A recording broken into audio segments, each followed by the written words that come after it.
Issue 83. We start out with Knuckles finding an unconscious Eggman in Mystic Ruins instead of on Angel Island. And I like that he actually considers finishing the job here, but sadly Chaos attacks him before he could do it. Sonic sadly apologizes to Tails for losing the biplane, even though he should have just said someone stole it, but he probably blamed himself for it happening for some reason anyways. This is definitely better than the game where they don't even think to have Sonic apologize to Tails for the plane being lost. I don't think he even notices that it's been stolen. Nate reassures them all that when he designed the aircraft, he had the foresight to install a tracer, and it gives Sonic a device that will enable him to home in on its beacon.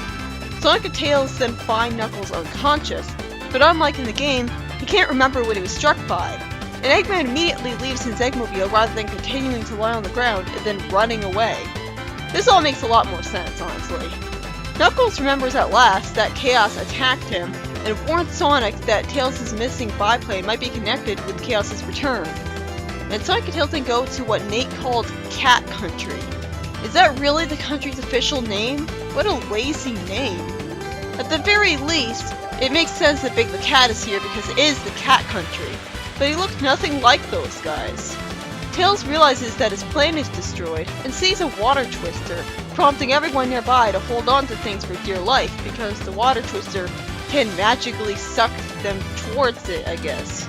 Chaos then takes the Super Emerald and the biplane's remains, and we surprisingly cut to the rest of the freedom fighters being told of a power plant that is run by 6 Super Emeralds behind a display case which run the entire human city. Also, all of them are green. Unfortunately, Chaos magically teleports here and steals the emeralds right away.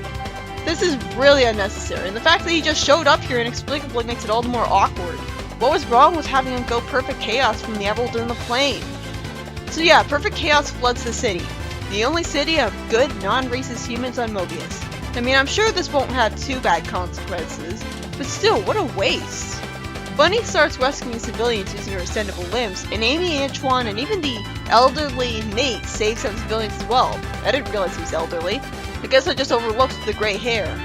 Sonic, Big, Tails, and Knuckles face Perfect Chaos, and then the Carrier breaks through the mountains of fake sky to get blasted away by Chaos immediately, and without even letting Eggman have any dialogue this time.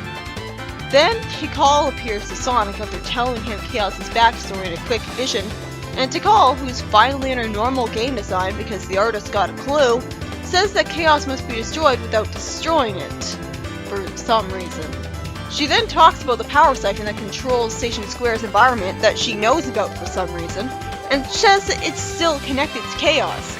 I guess this makes sense in that Chaos got the Super Emeralds from it, but no, it doesn't make sense because Perfect Chaos is how far away from it? And then the plot proceeds like the game, only inferior because we're not allowed to actually see that it was Sonic who said it won't change how he feels inside, and Tikal, performing a forgotten echidna ritual, uses her magic to weaken Chaos enough to suck the emeralds right out of it. So this is actually much better than the game because now there's an actual explanation for why the emeralds are there for Sonic to use when Chaos should have still had them inside of him. Unfortunately, we don't see Tails actually talking about the negative power of the emeralds. Or I assume it'd be Tikal instead, because how would Tails, or anyone in the situation, know about this aspect of the emeralds? Instead, we just see a text blurb not connected to anyone on the panel. So, the Sonic Adventure 1 cutscene actually makes more sense presentation-wise here.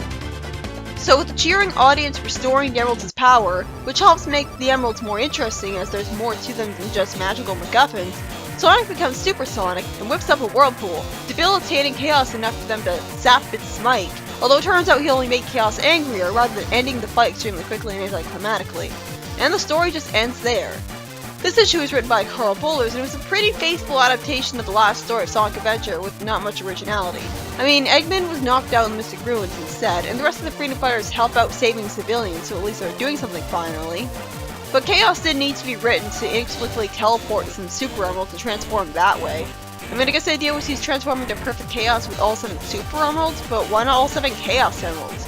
I wasn't really keeping track of how many emeralds he had anyways, but I'm not really sure if it was 7. Not to mention how unlikely it is that Station Square just happened to have all 6 other Super Emeralds to power their city, all in one small location on the planet, and the one city with good humans in it being totally flooded with probably numerous casualties was kinda depressing, although I'm used to it from the game.